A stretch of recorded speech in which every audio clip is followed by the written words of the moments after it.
What's up, Last of Us fans? It's John of Video Games and the World, and we're back with another heart-stopping and intense episode of HBO's The Last of Us. Well, it's almost over. Only one more episode left until the season finale. Last episode, we saw the story of Left Behind, where Ellie reminisces of the time at the mall with Riley. And I loved it, especially when they started playing Mortal Kombat 2. Love that game. I like that episode as not only it was faithful to the DLC, but also had references to the comic book, The Last of Us American Dreams. Now, there will be another season of The Last of Us and will be adapted from The Last of Us Part 2. However, since Part 2 is a very long game, it will have 2 more seasons. Who will play Abby? And I hope that Ian Alexander is Lev again. But enough of that. This is the 8th episode of The Last of Us titled, When We Are in Need. Enjoy! As Ellie continues to heal Joel, she encounters a group of vengeful survivors led by a preacher named David.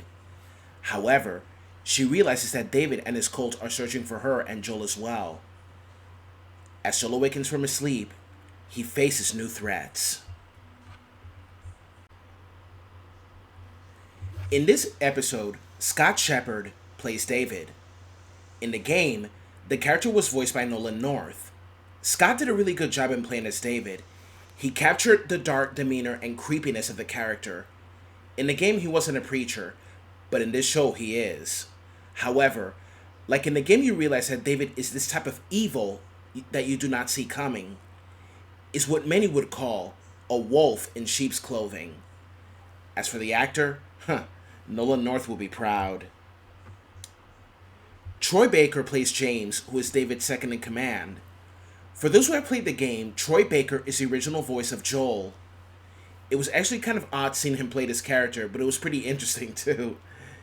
In the game, Ruben Langdon was the actor who voiced James. The religious theme may seem pretty off in this episode to some people. To be honest, I liked it, because it can show how religion can be twisted by those who are wolves in sheep's clothing. But in a way, we see that in such an apocalyptic world, many believers can end up twisting the word of God for their own selfish, narcissistic, psychopathic agenda. And there are those, of course, who lead a flock to commit atrocities in his name.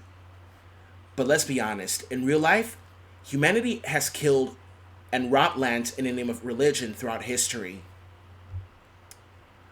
I love this confrontation that both Ellie and Joel had with this cult of cannibals.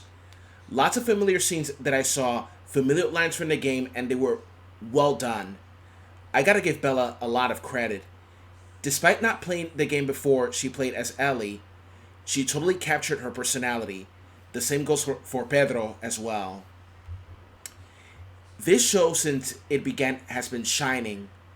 Though at times it had fillers, this is so far like a video game adaptation that was close and faithful to that of the game. If only they could take notes on how to make a really good video game adaptations. Good examples of video game adaptations are Mortal Kombat 1995, Tomb Raider 2018, Detective Pikachu, Sonic the Hedgehog 2, Castlevania, Tekken Bloodline,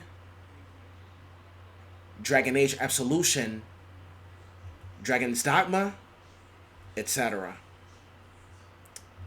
And finally, in conclusion, this episode was very well written, very well done, and next week it's a season finale. All roads have led to this, everyone. The season finale will be intense. My final score for this episode is an 8.9 out of 10. Until next week, everyone. This is John of Video Games in the World. Have a good one. Bye.